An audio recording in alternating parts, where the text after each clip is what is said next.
आप ये नहीं बोल सकते हो कि मैं खाली इक्विटी मार्केट फॉलो कर रहा हूँ, क्योंकि ये थोड़े अब रिस्की जोन में आ रहे हैं. तो I think following credit market, currency market, commodity markets is a very good input. तो if you have patience and buy these sectors और companies on a 3-4 year basis, I think you can make very good money. Mutual funds में हमें compounding मिल सकता है and let's say कि as an investor I am only investing in mutual funds. फिर भी हम ऐसी क्या गलतियां करते हैं जिसकी वजह से शायद हमें वो कंपाउंडिंग का बेनिफिट नहीं मिलता है.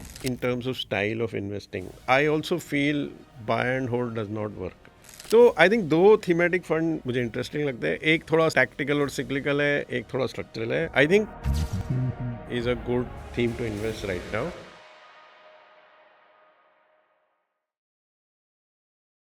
हम सब एक बहुत अनप्रडिक्टेबल दुनिया में रहते हैं जहां हमें नहीं पता है कि अगला 1 साल 2 साल 5 साल 10 साल कैसे होने वाला है. एंड एज एन इन्वेस्टर ये एक बहुत मुश्किल डिसीजन होता है टू डिसाइड कि अभी हमें कैसे अपना इन्वेस्टमेंट स्ट्रैटेजी चेंज करना चाहिए. हेलो फ्रेंड्स, मेरा नाम नम्रता अरोरा है. Welcome back to mutual fund की बात. म्यूचुअल फंड की बात में हम ग्लोबल और Indian economic condition, commodity, stock market end of course mutual funds के बारे में बात करते हैं. आज हमारे साथ हैं we have mister Manish Gunwani, who is the chief investment officer equity at Bandhan AMC. उनके पास बहुत ज़्यादा rich fund management experience and excellent track record of wealth creation for investors. Mister Manish के पास 30 साल का रिच एक्सपीरियंस है covering the entire gamut of equity research as well as fund management. उनके प्रीवियस असाइनमेंट में mister Manish was a chief investment officer equities eight Nippon India mutual fund, where he was responsible for equity AUM exceeding 1.2 lakh crores. और उससे पहले ही was a deputy CIO equities at ICICI Prudential AMC, where he was instrumental in scaling up 2 flagship funds to a cumulative AUM of over 35,000 crores. वो IIT Madras से उन्होंने अपनी engineering की है and he is done a post graduate diploma in management from IIM Bangalore.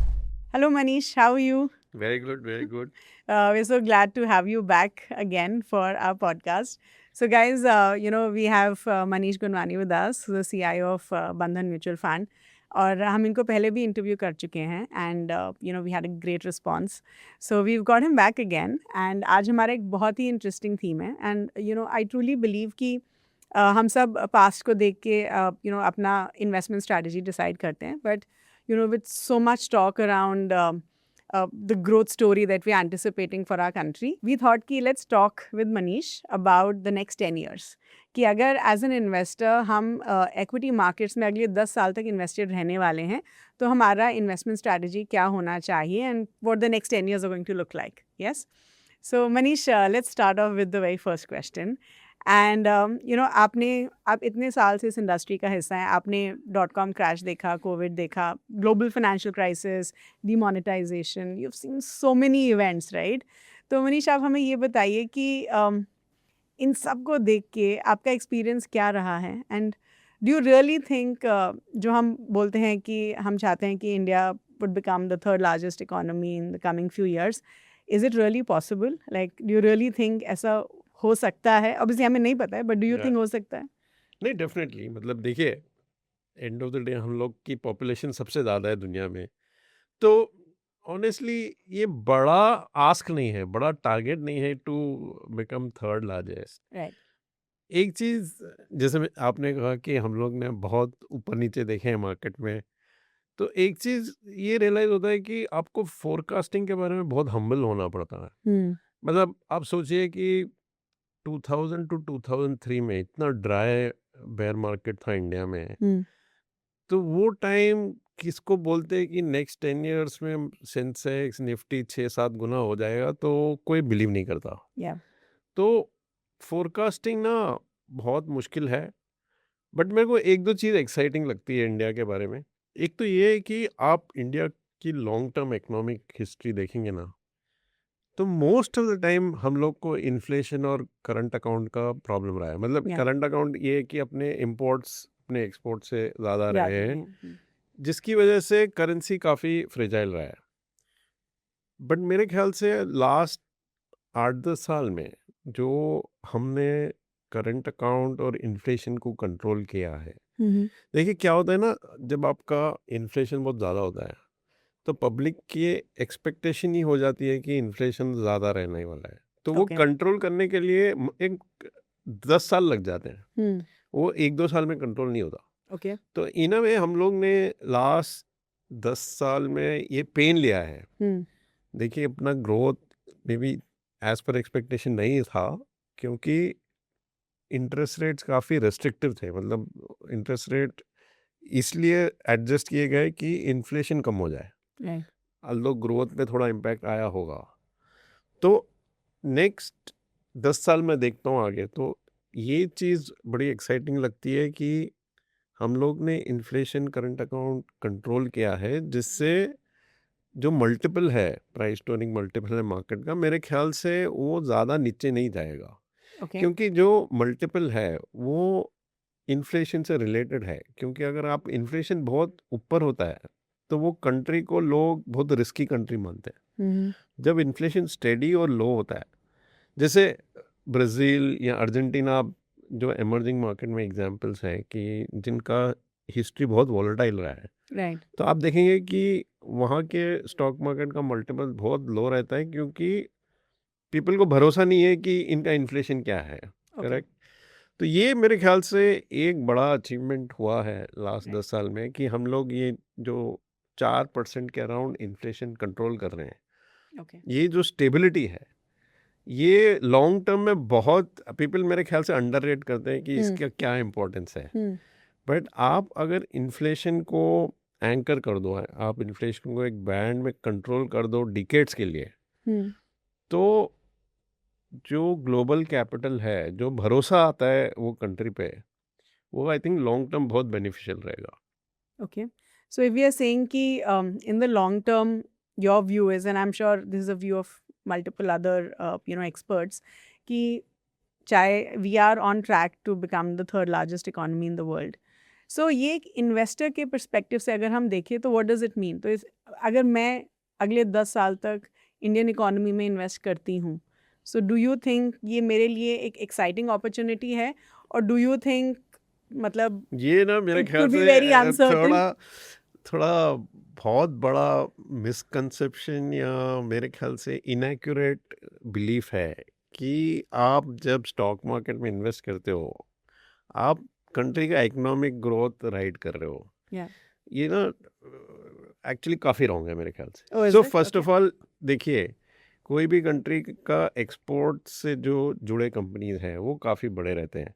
तो जैसे हम Nifty 50 में रफली 30-40% earnings come out of India, मतलब जो एक्सपोर्ट है या जो इम्पोर्ट प्राइस पर डिपेंडेंट है। जैसे स्टील हो गया, वो हाँ. इम्पोर्ट प्राइस पर डिपेंडेंट है। तो फर्स्ट ऑफ ऑल आप डोमेस्टिक इकोनॉमी नहीं खेल रहे हो, आप ग्लोबल इकोनॉमी भी खेल रहे हो। Okay. So that is the first point. Okay. Second point is, आप देखेंगे कि कोई भी इकोनॉमी हो, यूएस हो, इंडिया हो, जो भी हो, उनका जो कॉर्पोरेट प्रॉफिट साइकिल है वो इकोनॉमिक ग्रोथ साइकिल से काफ़ी अलग होता है। Okay. बिकॉज हम लोग फाइनली तो कॉर्पोरेट प्रॉफिट पे स्टॉक मार्केट ले रहे हैं ना। Exactly. तो लोग का भरोसा ये होता है कि corporate profit equal to economic growth, वो बहुत गलत चीज़ है। तो आप देखेंगे यूएस में फॉर एग्जांपल कि लास्ट 10-20 साल में कॉर्पोरेट प्रॉफिट टू जीडीपी का जो रेशो रहा है वो बढ़ता ही गया है। Okay. इंडिया में भी काफ़ी बड़े साइकिल्स आते हैं, 5-10 साल के साइकिल्स आते हैं कि 2020 टू 25, जैसे पोस्ट कोविड, हम लोग का जो कॉर्पोरेट प्रॉफिट था वो जीडीपी से बहुत फास्ट ग्रो किया। फिर 2-3 साल आप देखेंगे 24 टू 26, हम लोग का कॉर्पोरेट प्रॉफिट ग्रोथ काफ़ी कम था। Okay. तो ये मानना कि कॉर्पोरेट प्रॉफिट और इकोनॉमिक ग्रोथ सेम है, ये बिकॉज देखिए, Because general belief हाँ, is so people don't understand that जैसे agriculture, it employs almost half of people, India's population. 20% है जीडीपी का, Hmm. बट उसका जीरो रिप्रेजेंटेशन है मोटा मोटी स्टॉक मार्केट में। जी. करेक्ट। Yeah. तो आप वो पार्ट तो खेल ही नहीं रहे हो ना जो आधे लोग को एम्प्लॉय कर रहा है। Yeah. करेक्ट। Okay. तो हम लोग का जो कॉर्पोरेट प्रॉफिट का गेम ना, ज़्यादा कंसोलिडेशन जो है इंडस्ट्री में उस पर डिपेंडेंट है। ऑफ कोर्स इंडस्ट्री ग्रोथ पे भी डिपेंडेंट है, जो इन अ वे इकोनॉमिक ग्रोथ से लिंक्ड है। Right. बट मेरे ख्याल से ज़्यादा पैसा जब बनता है जब वो इंडस्ट्री में कंसोलिडेशन होता है। तो एग्रीकल्चर है क्यों नहीं स्टॉक मार्केट में? क्योंकि उस एग्रीकल्चर जो इकोनॉमिक एक्टिविटी है वो बहुत फ्रैगमेंटेड है। Exactly. करेक्ट। तो आप देखेंगे, अब जैसे आप देखो होटल्स या रेस्टोरेंट इंडिया में ऑब्वियसली हज़ारों रेस्टोरेंट्स रहे हैं, बट उनका कुछ स्टॉक मार्केट में रोल नहीं था। बट जब ज़ोमैटो आके कंसोलिडेट किया वो इंडस्ट्री को, मतलब वो पूरे इंडस्ट्री का प्रॉफिट पूल एक कंपनी में गया या 2 कंपनी में Yeah. गया, जब तो मार्केट कैप क्रिएट हुआ, जो Right. स्टॉक मार्केट में फ़र्क पड़ा। Hmm. तो लोग ये समझते हैं कि तो आप चाइना को देखिए, करेक्ट? Okay. चाइना लास्ट 20 साल में जीडीपी ग्रोथ बहुत स्पेक्टेकुलर रही है, Hmm. But that has not meant कि उसका स्टॉक मार्केट अच्छा किया है। Okay, so then tell me कि फिर अगर हम अज्यूम करते हैं कि एज एन इन्वेस्टर मैं पैसा बनाऊंगी अगले 10 साल में, तो मुझे क्या पैरामीटर्स देखने चाहिए? बिकॉज एज एन इन्वेस्टर तो मैं ये अज्यूम करूंगी कि अगर मेरा देश तो अच्छा करेगा मेरे तो मैं ख्याल स्टॉक से मार्केट अच्छा करेगा, but now if you are saying that's not true, तो क्या हाँ, देखना तो जो चाहिए? बेस्ट पैरामीटर हमारे ख्याल से is not GDP growth, okay, it is simply inflation के ऊपर 5-7% रिटर्न होता है कोई भी मार्केट में। वो Okay. जीडीपी ग्रोथ 1% हो जापान में या इंडिया में 6-7% हो, फेयर, आप देखो लॉन्ग टर्म में इक्विटी में 5-7% अबव इन्फ्लेशन राइट। वही रिटर्न बनता है। अब साइकिल आती है कि कभी वो 10% होता है, कभी 1% होता है। तो एक अच्छा रोल ये है कि जब भी लॉन्ग टर्म मतलब 10 साल या 15 या 20 साल, राइट। अगर इक्विटी रिटर्न 5-7% से बहुत ज़्यादा है, समझो 10% है, तो आप इक्विटी बेच दो और जब भी वो 1-2% है आप ले लो। ये रूल से काफ़ी अच्छा एसेट एलोकेशन हो जाता है मेरे ख्याल से। Okay. So I think we'll probably discuss that a little further. But let me ask you this. You know, when we look at Nifty, largely काफ़ी flat रहा है in the last 18 months. FII outflows काफ़ी रहे थे in 2024 and early 2025, right? You said corporate earnings देखनी चाहिए, but corporate earnings haven't last 2 years थोड़ा week रही है। Exactly, right? So, as a skeptical investor, if I'm saying कि, you know, मुझे नहीं लगता है कि we are looking at a great growth story, do you think ये सिर्फ एक narrative build हुआ है? Just, you know, because belief तो यही है कि इंडिया की इकोनॉमी अच्छा करेगी, स्टॉक मार्केट अच्छा करेगी. You've broken that belief to some extent. To some extent.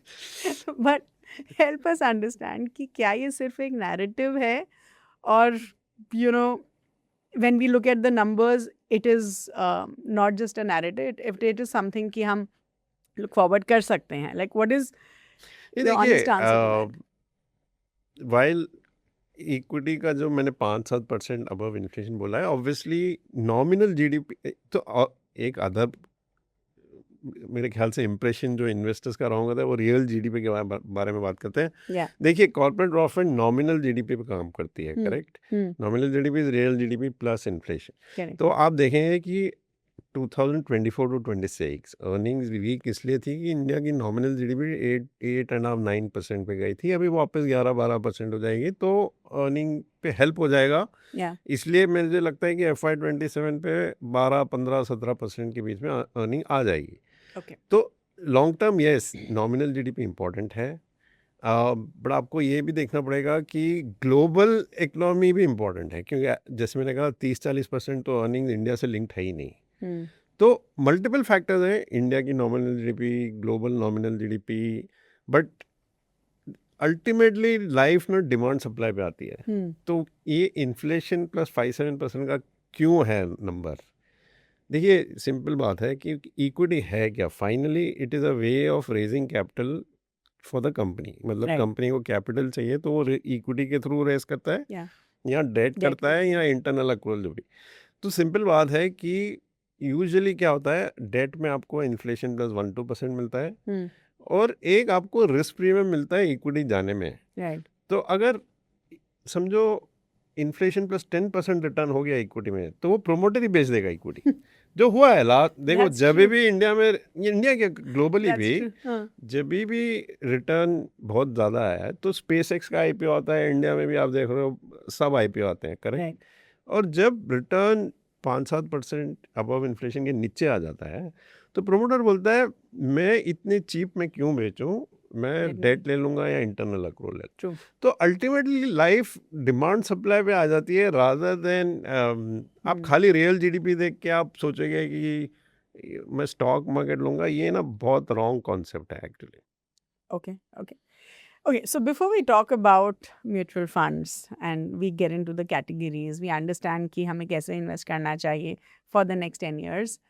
आप हमें ये बताइए 10 साल के लिए इन्वेस्ट करना चाहिए अभी next 10 years for an investor good? हाँ, but realistic return, because Fair enough. जैसे हमारा जो एसेट एलोकेशन मॉडल Right. है, जो लार्जली ये 5 to 7% रेंज अबव इन्फ्लेशन पे प्रेडिकेटेड है, उस पे हम लोग मिडिल पॉइंट पे हैं। तो Okay. ऐसा नहीं है कि बहुत चीप है मार्केट।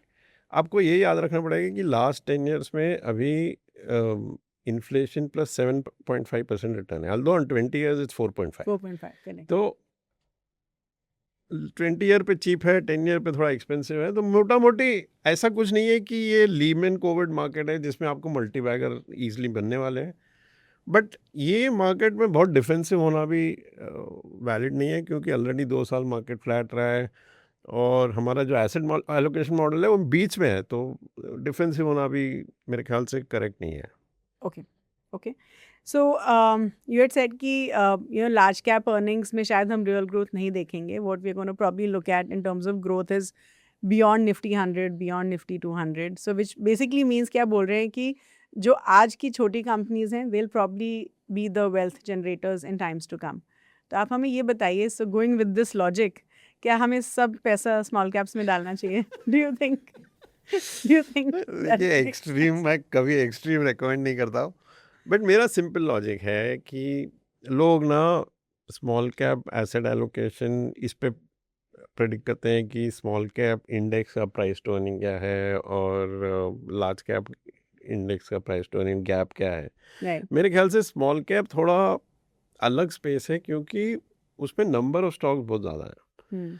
तो वैल्यूएशन ऑब्वियसली इम्पॉर्टेंट है एग्रीगेट लेवल पे भी, बट सबसे ज़्यादा बड़ा फैक्टर स्मॉल कैप, आप देख रहे हो कि small cap versus large cap, मेरे ख्याल से एग्रीगेट वैल्यूएशन से ज़्यादा आपको ये देखना है कि इकोनॉमी का कंपोजिशन चेंज हो रहा है ज़्यादा, या पिछले 10-20 साल है वैसे ही चल रही है इकोनॉमी। Right. तो मेरा व्यू स्मॉल कैप का इसीलिए नहीं है कि स्मॉल कैप इंडेक्स का प्राइस टू अर्निंग मल्टीपल बहुत कम है। मेरा प्रेफरेंस स्मॉल कैप के लिए इसलिए है क्योंकि आप देखेंगे कि ग्लोबल इकोनॉमी और डोमेस्टिक इकोनॉमी का एक लैंडस्केप था। So from 1991 when India liberalised Right. to 2020, which was pre-COVID, we had a very, very peaceful world, first of all. Defense expenditures globally were very low. तो उससे क्या हुआ, government के budgets control में थे। इंडिया का demographics best था, India का बेस छोटा था, एक आईटी सर्विसेज जैसी इंडस्ट्री डेवलप हुई जो आपको बहुत strong export growth the. Right. Correct. Now after Covid I think things have changed. Right. ये तो क्लियर है कि दुनिया में जो फ्री ट्रेड या ओपन लिबरलाइजेशन का जो फेस था वो रिवर्स हो रहा है। Okay. करेक्ट। सेकंड ये है कि इंडिया की डेमोग्राफिक्स भी थोड़ा पीक कर रही है, स्पेशली जो रिच स्टेट्स में। Sure. नेक्स्ट 3, 5, 7 ईयर्स में I think population peak out होगा। Okay. तो जो कंजम्पशन ग्रोथ था जस्ट बाय पेनिट्रेशन, वो आपका अवेलेबल नहीं है अभी। Okay. करेक्ट। तो जब आपका टोटल मैक्रो लैंडस्केप चेंज हो रहा है next 10 years versus last 30 years, तो क्या होता है कि जो लार्ज कैप कंपनीज है वो क्यों लार्ज कैप है, क्योंकि Yeah. जो मैक्रो लैंडस्केप पे वो लोग ग्रो कर रहे थे वो कंसिस्टेंट था 25-30 साल। Yeah. अभी if that is changing then you have to recognise कि the faster growth will happen in themes और सेक्टर्स और सेगमेंट्स जो अभी बड़े नहीं हुए हैं। तो जैसे मेरे ख्याल से manufacturing has to become big in India, but आप Yeah. देखो कि निफ्टी 100 में प्योर मैन्युफैक्चरिंग बहुत कम। For exports is hardly 1 or 2%। Correct. मेरे ख्याल, मतलब ऑटो भी आप बोल सकते हो मैन्युफैक्चरिंग है, वो तो बट think ब्रांड ज़्यादा है, इट्स अ representation कंज्यूमर है। Yeah. हाँ, ज़्यादा representation would be banking, IT, FMCG, FMCG. Yeah. Consumer discretionary है Right. वो।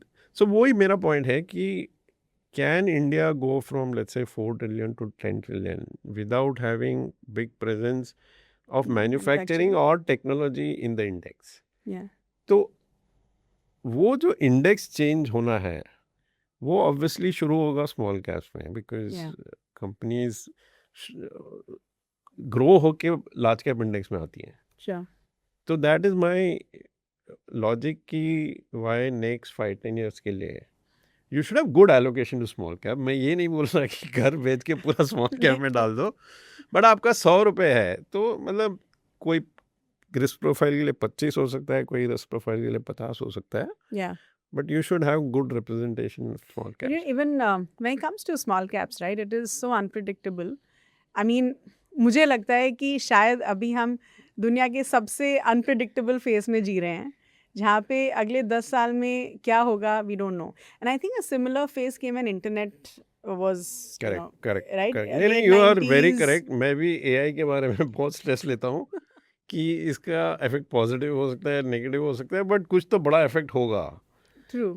बट मेरा एक but don't you think related internet and AI are very different? A lot of people are saying कि जब internet आया तभी इतना अनप्रिडिक्टेबिलिटी था, हर किसी को लगा जॉब्स चले जाएंगे, but actually internet created a lot of jobs, right? We had a lot of technology jobs that came up, but मुझे लगता है AI boom is going to be slightly different. Yes. शायद AI की वजह से negative impact भी होगा, not just positive भी होगा. Of course it will bring in efficiencies in business, right? या so when we are living in such an unpredictable world, right? अब आप इस इंडस्ट्री से हैं, आप इतना रिसर्च करते हैं, you are probably well versed with what's happening, but as an investor, right, I mean हमने तो बोला है कि ठीक है हमारे फंड मैनेजर सब देख लेंगे, लेकिन as an investor please tell me Manish, what would be those 3 sectors जो आपको लगता है? I know it's a tough question, क्योंकि I don't think any of us can predict कि अगले 10 साल में कौन से sectors truly will add to this particular to the stock market.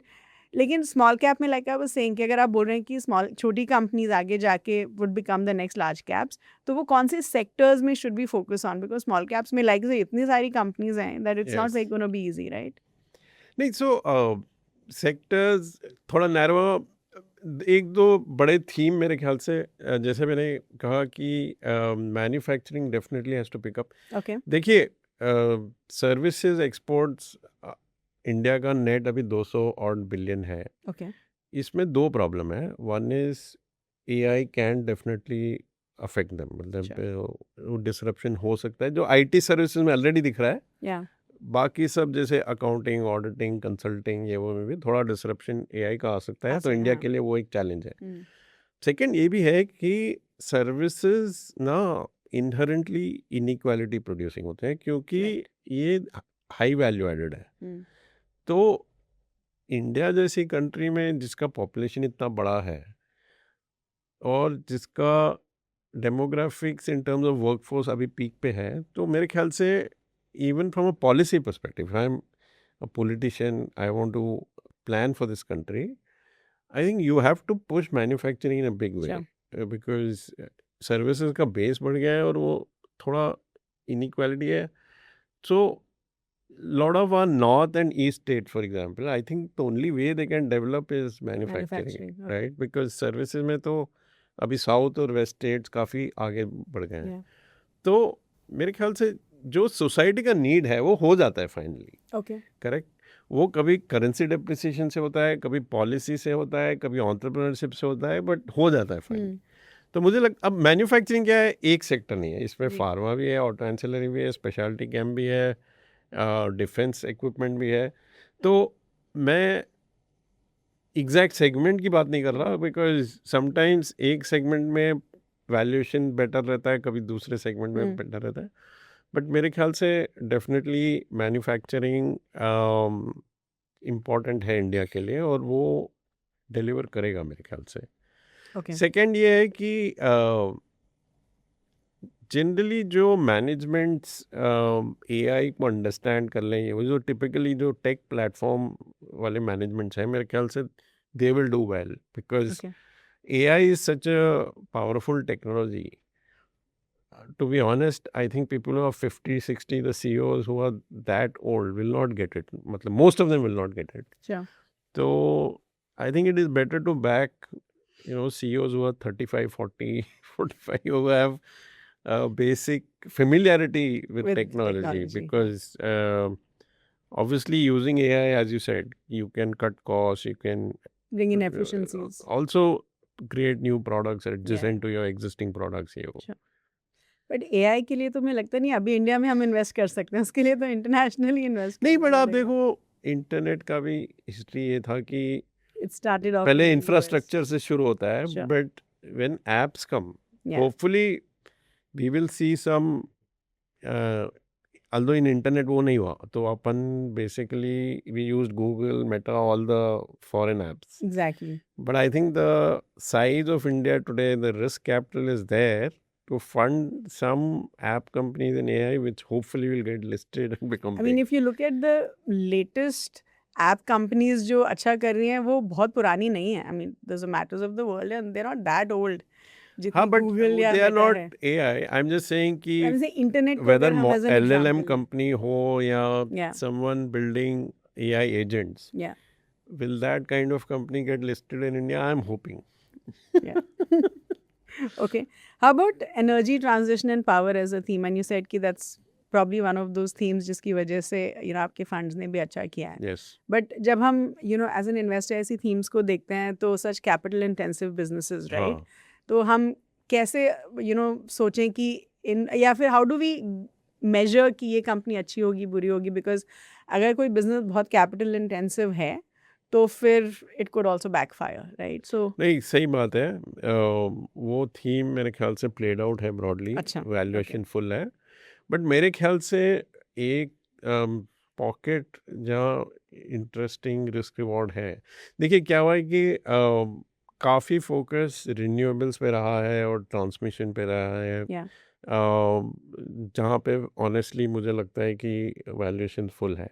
Sure. But मुझे क्या लगता है कि एक पॉसिबिलिटी है कि दुनिया का केपेक्स साइकिल बहुत स्ट्रांग हो नेक्स्ट 3-4 साल, क्योंकि एवरी कंट्री को ना सप्लाई चेन इनसिक्योरिटी है Sure. After Ukraine and Iran war. तो not only electricity but broad energy की, जैसे इंडिया कोल टू गैस करेगा, यूरोप जो काफ़ी पीछे पड़ गया एनर्जी में, they will do nuclear. Sure.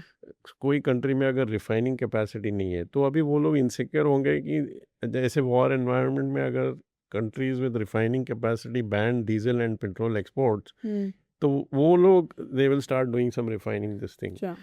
तो इसकी वजह से अगर एक अच्छा केपेक्स साइकिल आता है तो जो slightly broad based capital good companies है, पर्टिकुलरली एक्सपोर्टर्स हैं, they may not be very heavily into electricity and power, which has been जो हॉट थीम रहा है लास्ट 2-3 साल के लिए. Right. बट जो refinery capex, coal to gas capex, Sure. Defence capex, तो देखिए रिन्यूएबल और डिफेंस केपेक्स तो ऑलरेडी स्ट्रॉन्ग रहा है लास्ट 2-3 साल से. तो उसके ऊपर सप्लाई चेन केपेक्स अगर ऐड हो जाए तो maybe we can have a good capex cycle globally. Okay. But मेरा एक कंसर्न इधर ये है कि उसके लिए ना दुनिया में इंटरेस्ट रेट्स को थोड़ा कम होना पड़ेगा, Okay. क्योंकि आप देखिए कि अभी इक्विटी मार्केट्स के लिए ग्लोबली मेरे ख्याल से बिगेस्ट रिस्क ये है कि यूएस और यूरोप, जर्मनी, जो भी उनके जो 10 ईयर और 30 ईयर इंटरेस्ट रेट्स हैं वो बहुत बढ़ गए हैं. और ये तो सिंपल बात है कि अगर आपका कॉस्ट ऑफ कैपिटल बढ़ गया, अगर जो रिस्क फ्री इंटरेस्ट रेट है वही हाँ, बढ़ वही गया बढ़ गया. तो केपेक्स साइकिल मुश्किल हो जाता है फिर. Okay. Okay. Sure. So now let's understand कि अगर keeping all this background that we've discussed so far, अगर मुझे अगले 10 साल के लिए इंडिया में इन्वेस्ट करना है, and we not talk about international funds, let's talk about domestic funds, तो वो कौन से फंड्स हैं जिसमें मुझे आइडियली इन्वेस्ट करना चाहिए? I am guessing small cap will be a part of it. उसके अलावा what are the other funds that you think will and please give me a whole list, right? अगर आपको लगता है कि कुछ themes में इन्वेस्ट करना yes, चाहिए, yes, yes. everything. तो आई थिंक 2 थीमेटिक फंड मुझे इंटरेस्टिंग लगते हैं. एक थोड़ा टैक्टिकल और सिक्लिकल है, एक थोड़ा स्ट्रक्चरल है. I think financial services Okay. is a good theme to invest right now. May not be buy and hold, but आप देखेंगे कि लास्ट 2-3 साल से Indian market hasn't done well, Sure. domestic sector stocks haven't done well. Lot of the big private banks last 3-4 साल से zero return पे हैं. मेरे ख्याल से जब भी करेंसी में स्टेबिलिटी आएगा, फॉरेन इन्वेस्टर का फ्लो आएगा, this is a good thematic to ride that. एक स्ट्रक्चरल थीम मुझे अच्छा लगता है, वो है innovation fund. Okay. Structural in the sense कि देखिए टिपिकली आप कोई भी कंट्री का इकोनॉमिक डेवलपमेंट पैटर्न ऐसा होता है कि from a low base first 30-40 साल ज़्यादा फिजिकल कैपिटल इंडस्ट्रीज डेवलप होती हैं, जैसे roads, railways, telecom, banks. So US में for example post world war two, Right. Right, till 70s 80s interstate highways बने, ये सब. बट उसके बाद ना नॉलेज बेस्ड इंडस्ट्रीज का रोल ज़्यादा बढ़ जाता है. Okay. तो आप अगर यूएस का आप इंडेक्स देखें, अभी टेक और ये वो का ब्रांड्स का रोल ज़्यादा है. Right. Other way to look at it is, आप नैस्डैक और डाउ जोन्स का कंपैरिजन कीजिए तो कोई भी 10-15 साल पीरियड में Nasdaq would have done better than Dow Jones, Yeah. Right. तो मेरे ख्याल से इनोवेशन फंड इज जैसे यूएस का नैस्डैक. और मुझे लगता है इंडिया में ना काफ़ी जो फिजिकल कैपिटल वाले इंडस्ट्रीज थे वो काफ़ी मेच्योर हो रहे हैं. जैसे अपना रोड नेटवर्क इज मोर और less done, railway network is largely done, banks are very well capitalised. ये वो So you're saying we are at that stage हाँ, right we now are at जहाँ the पे हमारा stage knowledge where capital. the technology and brands will become bigger and bigger part of the economic activity. Okay. So I think innovation fund is a good fund which you can keep for 10-20 years, and I think it will beat the main headline index. Okay. Okay. And then which other categories would you suggest? देखिए, otherwise I also feel in terms of style of investing, buy and hold does not work. Okay. हाँ, तो मेरे ख्याल से you should go into funds where there is lot of flexibility for the fund manager to go into different market caps. है वो तो whether it's flexi cap, focus, value, large mid, I like this category rather than large cap, for example. Okay. लेकिन अगर हम flexi cap भी देखें तो generally तो लार्ज कैप हाँ, हेवी रहते हैं. so I'm not, which is why I gave you a set, क्योंकि Okay. मेरे ख्याल से आप कैटेगरी से ज़्यादा हाउस और फंड मैनेजर पे जाइए कि जो भी हाउस में बहुत वाइड रिसर्च है और जो भी fund manager has the ability to keep changing. देखिए ऑनेस्टली ना, बाय एंड होल्ड क्यों काम नहीं कर रहा है, एक तो प्राइसिंग एफिशिएंसी बहुत जल्दी आ जाती है मार्केट में. Okay. Correct. And second is, जैसे हम लोग डिस्कस कर रहे हैं कि things like AI, geopolitics now are so uncertain कि आप एक सेट व्यू लेके इन्वेस्ट नहीं कर सकते. Okay. अगर मैं सेट व्यू ले लूँ कि एआई से इंडिया के सर्विसेज एक्सपोर्ट पे बहुत बड़ा इम्पैक्ट आएगा तो इंडिया का ग्रोथ नहीं आएगा, या मैं एक सेट व्यू ले लूँ कि एआई की वजह से बहुत आईटी सर्विसेज में इम्प्लीमेंटेशन काम बहुत आएगा, किसको नहीं पता क्या होने वाला है. करेक्ट. तो I think it's good to have fund managers who are very nimble, and because the macro is so uncertain, who can Right. keep tailoring their portfolio to catch different themes जो आ रही हैं. Okay. तो whether it is flexi cap, focus, value, large mid, ये important नहीं है कि आप कौन से कैटेगरी में हो इसमें, because ये सब में फ्लेक्सिबिलिटी बहुत है. बहुत है. Okay. कि मार्केट कैप की फ्लेक्सिबिलिटी हो या सेक्टर की फ्लेक्सिबिलिटी हो, there is no restriction. Okay. तो उसमें हाउस और फंड मैनेजर पे कॉल इम्पोर्टेंट है मेरे ख्याल. But do you think in the next 10 years we should look at a more aggressive form of investing या फिर conservative form of investing? क्योंकि unpredictability है, यस. तो थोड़ा conservative जाए, maybe hybrids में डाल दें थोड़ा. Or do you think unpredictability हो नहीं हो 10 साल is a good enough time period, let's go aggressive themes में डालो. मेरा बेसिक व्यू यही है कि फेयर वैल्यू मार्केट है. तो अगर आप ऑब्वियसली रिस्क प्रोफाइल आपका ऐसा है कि आपको ज़्यादा रिस्क नहीं चाहिए, तो मल्टी एसेट या balanced advantage are good funds. Okay. But if you have 5-10 years, I think funds like small cap innovation are good. Okay. But the basic theme is कि flexibility होना चाहिए with Yes, the I fund think manager. That's that important. is Because important. BAF also has enough flexibility. I mean, fund manager के पास काफी हाँ, flexibility हाँ, रहता है balanced advantage में भी. correct, Okay. correct, correct. Okay. How about contra funds? Do you think contra investing अगले 8-10 साल में काम करेगा? Because अभी अगर हम देखें तो वैल्यू इन्वेस्टिंग कॉन्ट्रा इन्वेस्टिंग काफ़ी सिमिलर होते हैं. बट मान लीजिए कि मेरे पोर्टफोलियो में अभी कोई वैल्यू फंड है, सो डू यू थिंक एक कॉन्ट्रा फंड भी ऐड करना चाहिए, और डू यू थिंक अगर वैल्यू फंड है तो you don't need a contra fund in your portfolio, and what is your take on contra investing in the next 10 years? नहीं, definitely contra के लिए थोड़ा पेशेंस चाहिए. जी. Correct. I think it suits the current context because एक तो economic uncertainty इतनी high है, तो क्या हो रहा है कि जब भी कोई सेक्टर डाउन साइकिल में जाता है हम्म. तो वो काफ़ी प्राइस एक्शन ऐसा होता है कि वो काफ़ी गिर जाता है और बहुत इग्नोर हो जाता है. या. करेक्ट. तो if you have patience and by the sectors और companies on a 3-4 year basis, I think you can make very good money. Okay. Also, I feel that again, you need lot of flexibility कि कोई market cap restriction नहीं, कोई sector कोई वो सब issue नहीं है, तो that way Contra fund is also quite flexible. Okay. So do you think एक इन्वेस्टर के पोर्टफोलियो में वैल्यू और कॉन्ट्रा दोनों का वैल्यू, मतलब both of them would add value? मतलब देखिए, ऑल वैल्यू इज कॉन्ट्रा हम बोलते हैं, but all Contra is not value. True. तो you may have a very high growth loss making company which is hated by the market at some point.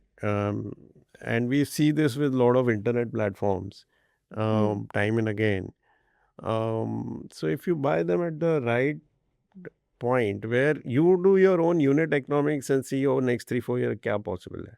Okay. Okay. Okay. Fair. सो मनीष जी, मुझे लगता है कि हर investor के अपने खुद का एक इन्वेस्टमेंट फिलोसफी होता है. जैसे आपके as a fund house you have an investment philosophy, right? And सारे फंड मैनेजर्स एक हाई लेवल प्रोसेस फॉलो करते हैं. आई थिंक एवरी इन्वेस्टर वो जितना भी इंफॉर्मेशन उसको लेके एक अपने लिए एक प्रोसेस सेट करता है कि this is my investing philosophy ना, whatever that is, right?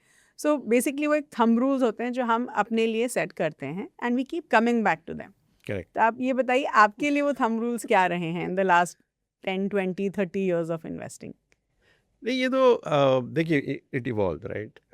But one thing that has not change I think is at heart the most basic form of valuing a stock is discounted cash flow analysis. So I generally have thumb rules because pure theory में वो आप करोगे तो बहुत complex है, बहुत assumptions है. तो एक तो I think it's good if investors have some thumb rule. तो मेरा एक simple thumb rule ये होता है कि कोई भी कंपनी 10-12% से ग्रोथ अगर कम है तो मैं वो 3% फ्री कैश फ्लो यील्ड के नीचे लेता नहीं हूँ. ओके. तो इसलिए जैसे मैंने FMCG ब्रॉडली लास्ट 10-12 साल में कभी भी ओवरवेट नहीं रहा है मेरे लिए, क्योंकि वो थंब रूल से वो आया ही नहीं है वो बकेट में. करेक्ट. सेकंड जो इवॉल्व हुआ है कि देखिए, हम जब करियर शुरू कर रहे थे वॉरेन बफे वाज आइडियल, तो बहुत आई थिंक अभी भी बहुत लोगों के लिए है, idea. But that's what I mean, over time we have moved a bit to Howard Marks कि बाय एंड होल्ड का कुछ मतलब नहीं है, play a cycle and get out.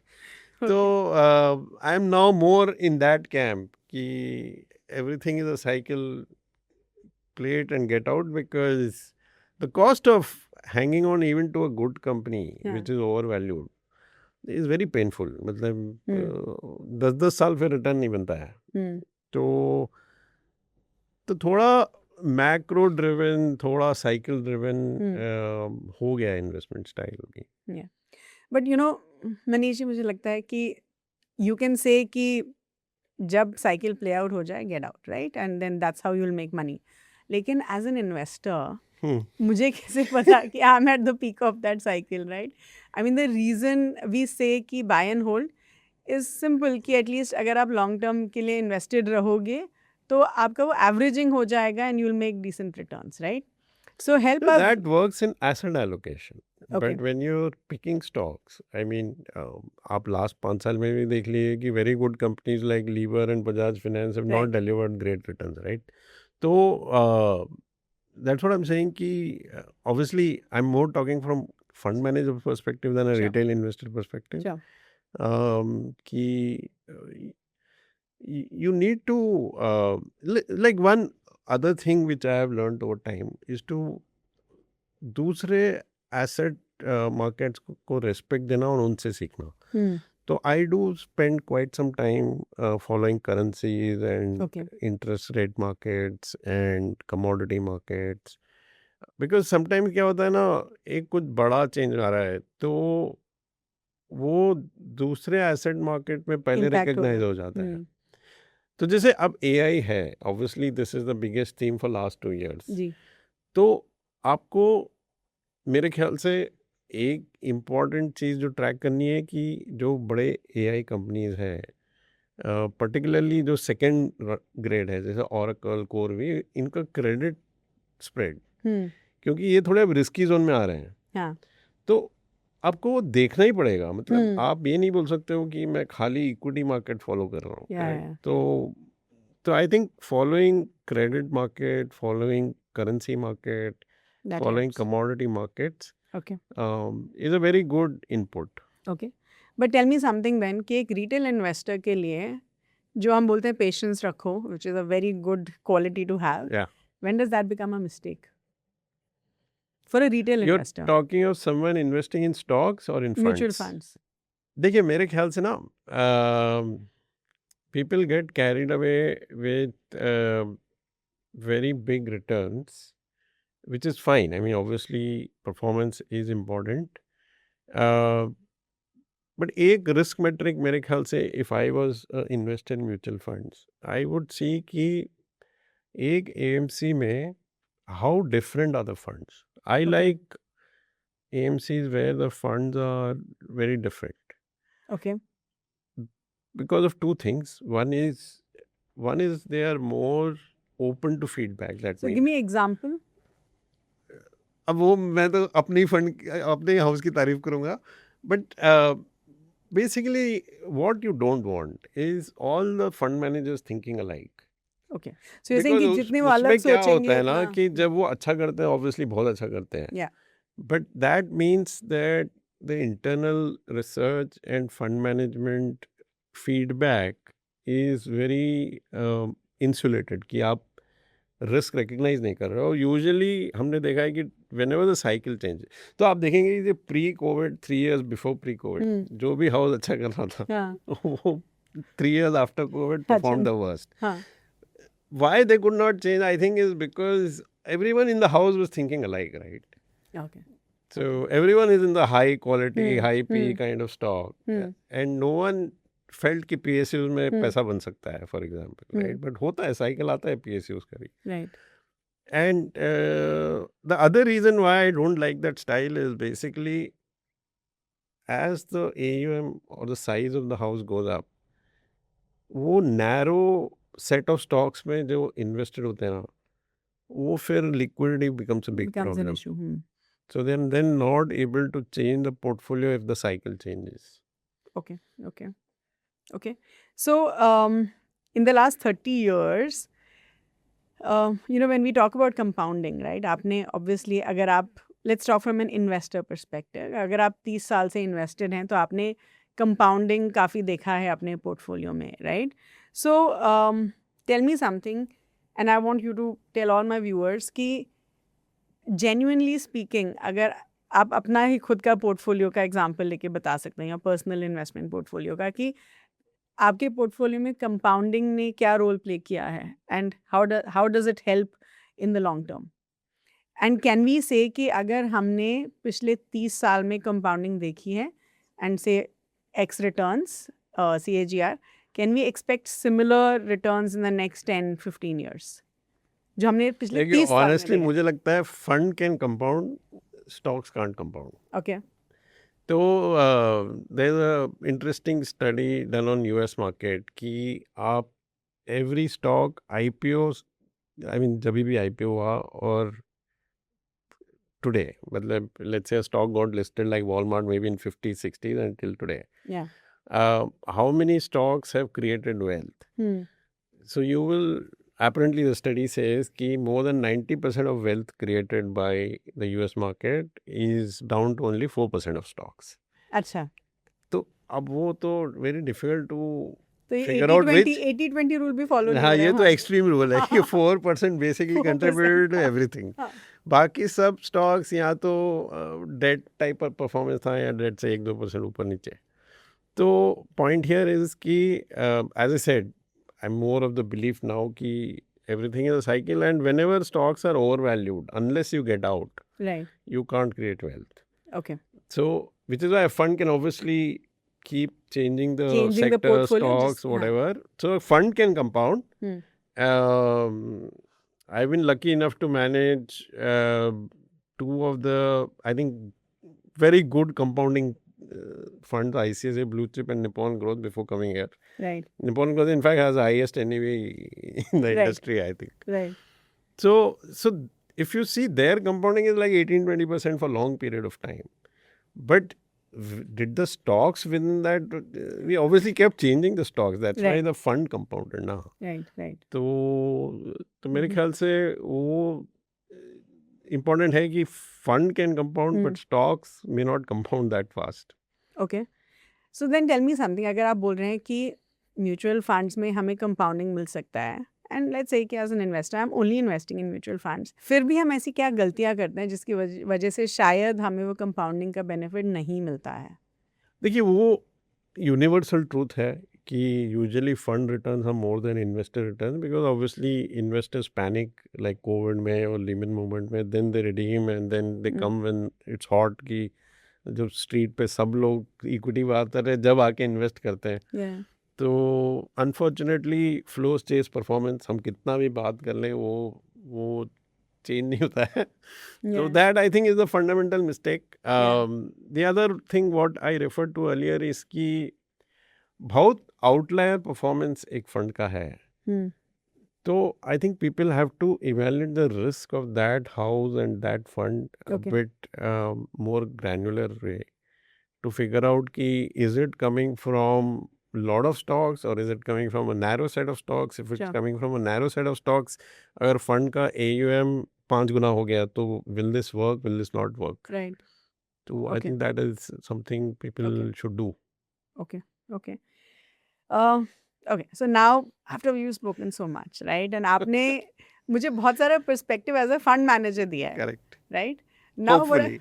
Hopefully. no, which is great because I think the reason we have mutual fund की बात is because हम चाहते हैं कि हमारे viewers अपने fund managers को जानें, उनका they understand वो किसके जो उनका fund manage कर रहे हैं, who are these people, right?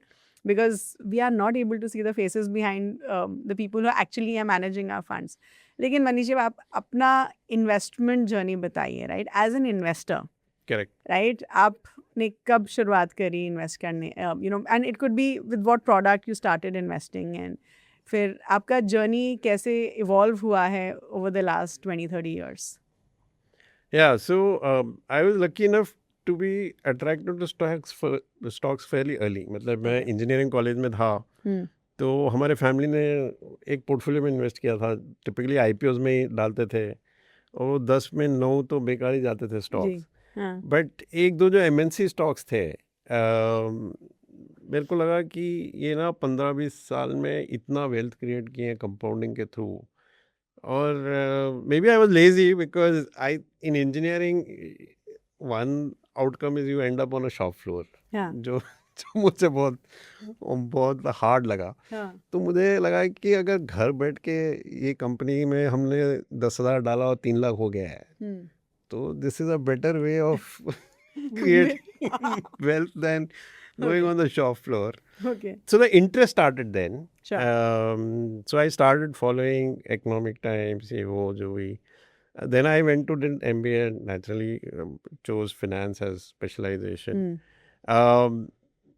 देखिए, investment journey, most people who came out in middle 90s read the same books, Peter ji, Lynch, Warren Yeah. Buffett, etc. So initially the focus was on good companies, hold Stocks. it, etc., etc.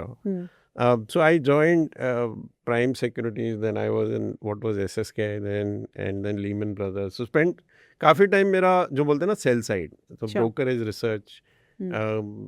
providing research to Hmm. clients. Hmm. And मेरा funny part ये है कि मैं हमेशा bubble sector में ही काम किया हूँ. अच्छा.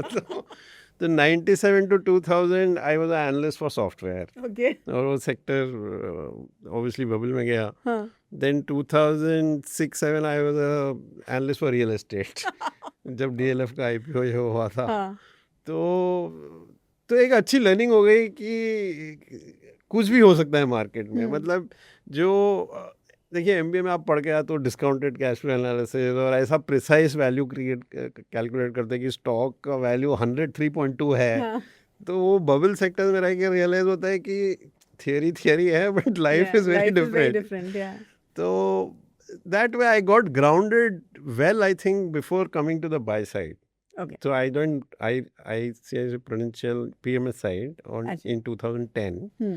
So by the time काफ़ी learning हो गई looking at various cycles, and thankfully it's been a good journey. मतलब So आपने म्यूचुअल फंड्स में इन्वेस्ट करना कब शुरू किया? Which year? I invested only after I joined mutual fund actually. Okay. Okay. So see उससे पहले सेविंग ज़्यादा थी नहीं. Hmm. Right. I did a startup, वो तो सेविंग ज़्यादा थी नहीं. तो once I joined ICICI Prudential, I kept investing in mutual funds only, but no, Okay. our own mutual funds actually, wherever I was So working. what are the categories of mutual funds that you own currently? Boring. Small cap, innovation, these are what I own largely. Balanced Okay. advantage fund. Oh, okay. No other equity funds like no flexi caps, large cap, mid cap? Large mid, I run, so I have a bit. Okay. But the bigger allocation is BAF, small cap, and innovation. Okay. So let's say कि this an individual जो अभी अपना investing journey शुरू करें, let's say this person is in his early 20s and उनको maybe 10-15 हज़ार महीने का invest करना है, that's the corpus that this individual has. तो आप ये बताइए कि उनको अपना journey कैसे शुरू करना चाहिए? What should be the initial funds that he or she should look at? So one is obviously SIP is a good disciplined way. SIP हाँ, in which because funds? risk Yeah. profile कम है तो might as well average Sure. your entry. Sure. And I think if the risk profile is moderate, better be in that set of flexi cap, large mid, focus, value. More important than which category is the fund manager in the house. Yeah. I think you should obviously try to find a team which is very diverse in thought process, जो काफ़ी stocks research कर रही है. Obviously No. track record is important कि Sure. last 3-5 years Yeah. क्या track But I also record think है. कि अगर जब तक आप कैटेगरी डिफाइन नहीं करोगे अपने लिए तब तक researching on the fund manager also becomes tough क्योंकि अब आप See, so at a high level I'm saying basically look for funds where 40, 50, 60% is large cap, 40, 50% is small and mid. okay Because risk profile is moderate. मतलब Sure. अगर risk profile high होता तो मैं small cap और innovation नहीं बोलता. yeah But because you're starting off, Sure. you don't want to see so much volatility that you go out of the market. Because Yeah. the biggest risk is जो first 3 years में अगर Lehman या Covid type environment देख ले फिर वो चला जाता आता नहीं है वापस स्टॉक Right. मार्केट में. Correct. So you don't want to do that. sure So I think these funds where there is some large cap to give stability is important. So it is important कि in that set then don't worry whether it's large mid or value or flexi. Just go with the house and fund manager whom you rely on. okay last question any mistakes do you think आपने ऐसी कुछ गलतियां करी हैं या ऐसा कुछ miss out किया है जो शायद आप करते तो you would have been much better off today or you think your investing journey has been perfect what do you think perfect तो कुछ नहीं होता है. No in terms of themes तो बहुत मिस होते हैं. मतलब जैसे defence I never really played well last 3-5 years because I thought single client sector है, government is the only client and Yeah. Whether इतना प्राइस टू अर्निंग मल्टीपल देना चाहिए क्या ऐसा. तो बहुत इन्वेस्टमेंट में तो देखिए बहुत मिस्टेक्स होते हैं, ऐसा कुछ नहीं है. but largely I think it's been okay. मतलब I So that can't. means you do believe कि your investing journey has been fine, no mistakes. नहीं नहीं मिस्टेक मतलब देखिए परफॉर्मेंस ऊपर नीचे होता है. Yeah, sometimes I wish I could have taken more risk when you Okay. found some good themes or stocks. Okay. मैं ना थोड़ा ज़्यादा रिस्क फोकस्ड होता हूँ because I believe that life is very uncertain. Sure. So maybe that makes me a bit reluctant to put very big money on few stocks. अच्छा. So I generally run थोड़ा granular portfolios Right. because अब currency क्या होगी, GDP क्या होगा, Iran war resolve होगा नहीं होगा, मुझे बहुत अनसर्टन दिखती है दुनिया हमेशा. Okay. Okay. Sure. I think, yeah, I So think. I read a lot of history books. You Actually, do? maybe Okay. that colors you Yeah, yeah. because when you read history, you realize that on small incidents, the world has changed Yes. so much, right? Yeah, yeah. So जैसे बोलते हैं ना वो हेमू और अकबर के बारे में, Hemu was winning and then a stray arrow killed him. Yeah, yeah, yeah. So the whole history changed because of that, right? Yeah. So maybe that gives you a perspective कि you may think you are onto a great stock, but life can be very uncertain. Uncertain. Okay. I think that's a wonderful note to end the conversation. Thank you so much, Manish ji. I think it was a lot of fun. Yeah, And that's a lot.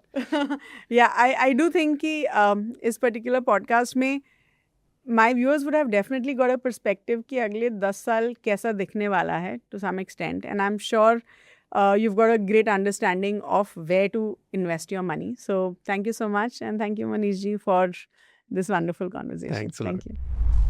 Wow, that was such a wonderful conversation with Mr. Manish. I'm sure आप सबको बहुत कुछ सीखने के लिए मिला होगा. तो जल्दी से जो भी हमने पॉइंट्स डिस्कस किए मैं आपके लिए समराइज कर देती हूँ. तो सबसे पहले हमने मिस्टर मनीष के साथ ये डिस्कस किया कि क्या रियलिस्टिकली इंडिया जो है दुनिया की थर्ड लार्जेस्ट इकॉनमी बन सकता है, और इसका direct correlation as an investor क्या होगा, विच मीन्स अगर हमारा देश दुनिया की थर्ड लार्जेस्ट इकॉनमी बनता है तो इन्वेस्टर्स के ऊपर उसका क्या इम्पैक्ट होगा. सो मिस्टर मनीष सेज कि first of all we need to understand कि किसी भी कंट्री की ग्रोथ जो है वो डायरेक्टली उसकी स्टॉक मार्केट से कोरिलेटेड नहीं होती है. ये एक मिसकंसेप्शन है, बिकॉज जो स्टॉक मार्केट होती है वो इंडियन और ग्लोबल दोनों फैक्टर्स से बनती है. ही ऑल्सो सेज कि जो एक चीज़ हमें देखनी चाहिए वो है कंपनी प्रॉफिट्स, राइट. एंड वो जब आप देखते हैं तभी आपको ये पता चलेगा कि स्टॉक मार्केट इन जनरल आगे जाके कैसा करेगी. ही सेज फॉर एग्जांपल अगर हम देखें तो एग्रीकल्चर हमारे देश की ग्रोथ में काफ़ी बड़ा कंट्रीब्यूट करता है, लेकिन अगर हम उसका स्टॉक मार्केट पे कंट्रीब्यूशन देखें तो it's very less, almost nil. तो ही सेज कि जनरली अगर कोई कंपनीज अच्छा कर भी रही हैं तो जब इंडस्ट्री का कंसोलिडेशन होता है तब उसका स्टॉक मार्केट पे इम्पैक्ट होता है. वेरी क्लासिक एग्जांपल, हमारे देश में लाखों रेस्टोरेंट्स हैं लेकिन उनका रिप्रेजेंटेशन स्टॉक मार्केट पे नहीं था. लेकिन जब कंपनीज लाइक जोमेटो केम इन, तब जो है आपने ये देखा होगा कि एक जब कंसोलिडेशन हुआ तब जाके उसका इम्पैक्ट स्टॉक मार्केट पे हुआ. फिर हमने मिस्टर मनीष के साथ ये डिस्कस किया कि he is not very bullish on large cap earnings. उनको लगता है कि एज एन इन्वेस्टर हमें बियॉन्ड निफ्टी 100 या बियॉन्ड निफ्टी 200 देखना चाहिए, बिकॉज जो रियल ग्रोथ है वो इन सेगमेंट से आने वाला है. So we asked him what is the reason for this. So Mr. Manish says कि generally जब हम valuations को देखते हैं तो हम large cap और small cap indices की valuations के basis पे conclusions reach करते हैं. But what we need to understand is कि post COVID जो liberalization trend है वो reverse हुआ है. अगर हम देखें तो population भी अगले कुछ सालों में peak करने वाली है, और इसका मतलब ये है कि we are going to see a lot of changes. अब जो लार्ज कैप कंपनीज़ हैं उन्होंने पिछले 20-30 सालों में काफ़ी अच्छा किया है, लेकिन अगर हम चेंजेस एंटिसिपेट कर रहे हैं इसका मतलब है कि we will have to look at the mid and small cap segment. इसका मतलब ये है कि जो आज की स्मॉल कैप कंपनीज़ हैं वो आगे जाके लार्ज कैप्स बनने वाली हैं, और इसीलिए हमारा जो फोकस अभी होना चाहिए that should be towards mid and small cap segment. और इसीलिए ही सेज कि एक इन्वेस्टर के पोर्टफोलियो में थोड़ा स्मॉल कैप ज़रूर होना चाहिए.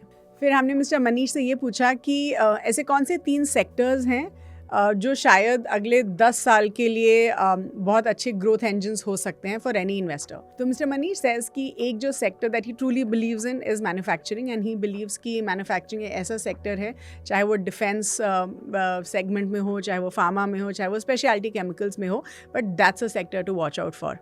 ही ऑल्सो बिलीव्स कि फाइनेंशियल सर्विसेज एक ऐसा सेक्टर है जिसमें अच्छी ग्रोथ आ सकती है. ही ऑल्सो सेज कि जो AI बूम है वो भी जो है IT सर्विसेज को काफ़ी इम्पैक्ट करेगा, एंड उसका काफ़ी अच्छा इम्पैक्ट हो सकता है in times to come, because he believes कि AI की वजह से आप अपने प्रोडक्ट्स बेटर कर सकते हो, आप अपनी एफिशिएंसीज बढ़ा सकते हो, आप अपनी कॉस्ट या एक्सपेंसेस को कम कर सकते हो. तो that's also a segment to watch out for. He also says कि एनर्जी सिक्योरिटी भी एक ऐसी स्पेस है जिसको you need to watch out for. He says चाहे वो डिफेंस केपेक्स हो, चाहे वो कोल टू गैस केपेक्स हो, या फिर रिफाइनरी केपेक्स हो, that's a space to watch out for. फिर हमने मिस्टर मनीष के साथ ये डिस्कस किया कि कौन सी म्यूचुअल फंड कैटेगरीज में हम इन्वेस्ट कर सकते हैं for the next 10 years. And mister Manish says कि एक तो आप मल्टी एसेट एलोकेशन फंड्स में डाल सकते हैं. सो ही बिलीव्स कि ऐसा कोई भी फंड जिसमें फंड मैनेजर के पास फ्लेक्सिबिलिटी होती है is what we should look at. तो ही सेज कि आप मल्टी एसेट एलोकेशन फंड्स में अपना पैसा डाल सकते हैं, आप बैलेंस्ड एडवांटेज फंड्स में इन्वेस्ट कर सकते हैं. ही ऑल्सो बिलीव्स कि स्मॉल कैप फंड्स में आप इन्वेस्ट कर सकते हैं फॉर द लॉन्ग टर्म. और अगर आप एक पेशेंट इन्वेस्टर हैं तो contra value funds are also a good space to be in. He says कि अगर आपके पास 3 या 4 साल हैं तो Contra and value funds will give you good returns. फिर हमने मिस्टर मनीष के साथ ये डिस्कस किया कि पेशेंस जो है when does it become a mistake. तो he says कि as investors जब हम बहुत बड़े returns chase करते हैं that's when it becomes a mistake. तो he says कि जो एक बहुत important चीज़ है वो ये है कि आपको सबसे पहले ये देखना चाहिए कि AMC कैसी है, आपको ये देखना चाहिए कि फंड मैनेजर कैसे हैं. And what is very important is कि एक जो AMC है उसके सारे फंड मैनेजर्स एक जैसा नहीं सोच रहे हैं. Because what is very important is कि अगर आपने किसी एक फ़ंड में इन्वेस्ट किया है और जैसे जैसे उस फंड का साइज़ बढ़ता है, उसका AUM बढ़ता है, एंड अगर उस फंड ने जो बहुत नैरो सेट ऑफ स्टॉक्स में इन्वेस्ट किया है तो liquidity could become a big challenge for that particular fund. फिर हमने मिस्टर मनीष के साथ थोड़ा कंपाउंडिंग के बारे में डिस्कस किया, एंड एक इन्वेस्टर के लिए कंपाउंडिंग का मतलब क्या होता है. सो मिस्टर मनीष सेज कि जब हम देखते हैं तो म्यूचुअल फंड्स में आपको कंपाउंडिंग मिल सकती है, लेकिन स्टॉक्स में कंपाउंडिंग मिलना बहुत मुश्किल है. He give a very classic example कि अगर हम US स्टॉक मार्केट देखें तो उसमें 90% वेल्थ जो है वो सिर्फ 4% स्टॉक से बनी है. तो ही सेज कि जब आप स्टॉक्स में इन्वेस्ट करते हैं तो when it is over valued तब उसमें से एग्जिट करना बहुत ज़रूरी है, तभी आपकी वेल्थ बनेगी. विच मीन्स कि buy and hold strategy stocks में नहीं अप्लाई होती है. तो अगर आपको ट्रू कंपाउंडिंग का बेनिफिट देखना है for someone who does not know कि कब स्टॉक से एग्जिट करना है, तब आपको म्यूचुअल फंड्स में ही इन्वेस्ट करना पड़ेगा to understand the true value of compounding. फिर हमने मिस्टर मनीष से उनकी इन्वेस्टिंग जर्नी के बारे में डिस्कस किया, एंड ही सेज कि जब वो इंजीनियरिंग कर रहे थे तब वो स्टॉक्स में इन्वेस्ट करते थे, एंड दैट इज़ व्हेन उनका स्टॉक्स में या स्टॉक मार्केट में इंटरेस्ट काफ़ी जागरूक हुआ. उसके बाद जब वो MBA कर रहे थे तो उन्हें इक्विटी में इन्वेस्ट करना कंटिन्यू किया, and he then became an analyst after his MBA, and he realize कि उन्होंने जनरली बबल सेक्टर्स में ही इन्वेस्ट किया. So for example let 90s में वो IT स्टॉक्स को एनालाइज कर रहे थे, 2006-07 में वो रियल एस्टेट को एनालाइज कर रहे थे. So he had a lot of wonderful learnings in that particular segment. उसके बाद जब 2010 में उन्होंने ICICI Pru AMC ज्वाइन करी, तब से उनकी म्यूचुअल फंड जर्नी शुरू हुई, तब से उन्होंने म्यूचुअल फंड्स में इन्वेस्ट करना शुरू किया. तो उनके पोर्टफोलियो के बारे में जब हमने डिस्कस किया तो ही सेज कि उनके मोस्टली इन्वेस्टमेंट्स या तो स्मॉल कैप्स में है, बैलेंस्ड एडवांटेज फंड्स में है, या फिर इनोवेशन फंड्स में है. अंत में हमने मिस्टर मनीष से पूछा कि एज एन इन्वेस्टर हमारे पोर्टफोलियो में कौन कौन से फंड्स होने चाहिए अगर हमारा मॉडरेट रिस्क प्रोफाइल है, and if you are a first time investor. तो मिस्टर मनीष सेज कि अगर आप एक फर्स्ट टाइम इन्वेस्टर हैं, आपका मॉडरेट रिस्क प्रोफाइल है, तो start with a large cap fund, flexi cap fund. Large and mid cap funds में आप इन्वेस्ट कर सकते हैं, वैल्यू फंड्स में इन्वेस्ट कर सकते हैं. You could also look at focused funds. He says कि अगर आपको थोड़ा ज़्यादा रिस्क लेना है तब आप मिड एंड स्मॉल कैप्स में इन्वेस्ट कर सकते हैं. ही ऑल्सो सेज कि लॉन्ग टर्म के लिए इन्वेस्ट करिए, SIPs करिए, because as a first time investor SIPs आपको डिसिप्लिन देगा, which is very very important. So guys, that was about in this particular episode. I do hope all of you had a great learning experience. I had a great time having this conversation with Mr. Manish. Thank you so much for watching. Please do like this video, share it with everyone, and please do subscribe to the Grow Mutual Fund channel, which is called Mutual Funds with Grow. Thank you so much for watching.